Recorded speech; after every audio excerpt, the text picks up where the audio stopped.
Hello everyone, स्वागत है आप सभी का हमारे यूट्यूब चैनल फाउंटेन रिसर्च पर। तो हम पढ़ रहे थे हिस्ट्री और चैप्टर चल रहा था फर्स्ट यूरोप में राष्ट्रवाद का उदय। तो आज का हमारा टॉपिक रहेगा राष्ट्र की दृश्य कल्पना, यानी कि जो राष्ट्र है उसकी कल्पना किस तरीके से की जा सकती है। राष्ट्र की दृश्य कल्पना, किसी राष्ट्र की कल्पना हम किस तरीके से कर सकते हैं। तो हम इसकी अभिव्यक्ति करने के लिए, इसको बताने के लिए हम किस तरीके से उसका मतलब क्या आकार दिया जाए, किस तरीके का चेहरा दिया जाए, क्या किया जाए। तो इसकी अभिव्यक्ति करने के लिए 18वीं और 19वीं शताब्दी में 18वीं और 19वीं शताब्दी में कलाकारों ने क्या किया था, इसको एक आकार देने के लिए एक मतलब कि मानव मानव को चुना था। किसको चुना था? एक मानव को चुना था। उन्होंने देश की स्वतंत्रता को किस तरीके से दर्शाया जाए, किसके रूप में दर्शाया जाए, तो उसके लिए उन लोगों ने एक नारी को चुना था, नारी के प्रतीक को चुना था, जिसको क्या बताया गया था, जिसको स्वतंत्रता का प्रतीक बताया गया था। अब हम देखते हैं कि राष्ट्र की कल्पना किस तरीके से की गई थी।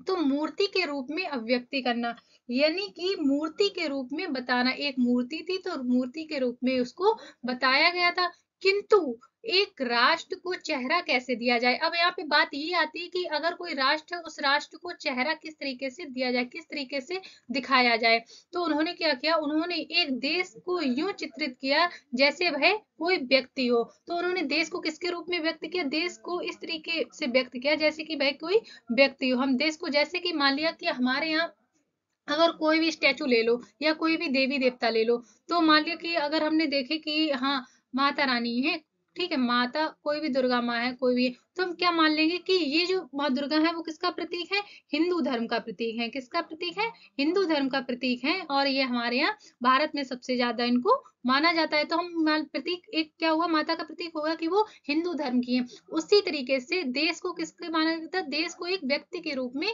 प्रदर्शित किया गया था। तो उस समय राष्ट्रों को नारी के बेस में प्रस्तुत किया गया। तो जो राष्ट्र थे, राष्ट्रों को किसके रूप में? नारी के बेस में प्रस्तुत किया गया था।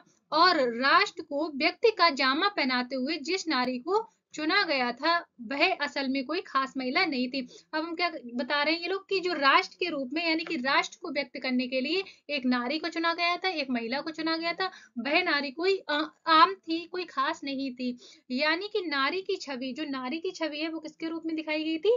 राष्ट्र के रूप में दिखाई गई थी। नारी को व्यक्त किया गया था राष्ट्र के लिए। फ्रांसीसी क्रांति के दौरान कलाकारों ने स्वतंत्रता, न्याय और गणतंत्र को, गणतंत्र जैसे जो भी विचार थे उनको विचारों को व्यक्त करने के लिए नारी को रूप माना। अगर मानते हैं कि कोई देश कैसा है? स्वतंत्र है। देश कैसा है? स्वतंत्र। तो उसमें स्वतंत्रता का प्रतीक किसको माना था? नारी को माना गया था। किसको माना गया था? इस नारी को माना गया था स्वतंत्रता का प्रतीक। और न्याय का प्रतीक भी किसको माना गया था? नारी को। हम लोग क्या मानते हैं, हमारे यहाँ एक स्टैचू है जो आंखों में जिसकी क्या बंधी है, काले कलर की पट्टी बंधी हुई है, उसको हम क्या मानते हैं? न्याय का प्रतीक मानते हैं। उसी तरीके से इन्होंने माना था।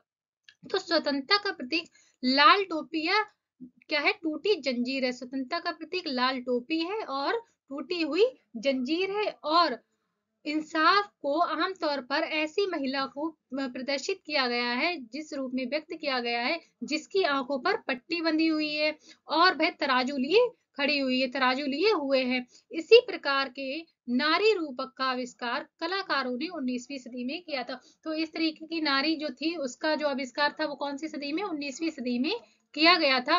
फ्रांस में उस लोकप्रिय इंसान नाम मरियाना दिया गया। तो ईसाई नाम क्या दिया गया उसको? उस स्त्री को ईसाई नाम था वो मरियाना दिया गया था, जिसने जन राष्ट्र के विचार को रेखांकित किया था। उसने चिन्ह में जो स्वतंत्रता और गणतंत्र जो थे, लाल टोपी और तिरंगा और कलगी लिए हुए थी। क्या? तिरंगा लिए हुई थी और लाल टोपी लगी हुई थी और कलगी लिए हुए थे। मरियाना की जो प्रतीक थी, मरियाना का जो प्रतीक था वो सार्वजनिक चौक पर लगाई गई थी। तो मरियाना के प्रतीक को कहाँ लगाया गया था? चौक पर लगाया गया था, चौराहे पर लगाया गया था, ताकि जनता को राष्ट्रीय एकता का प्रतीक याद आता रहे।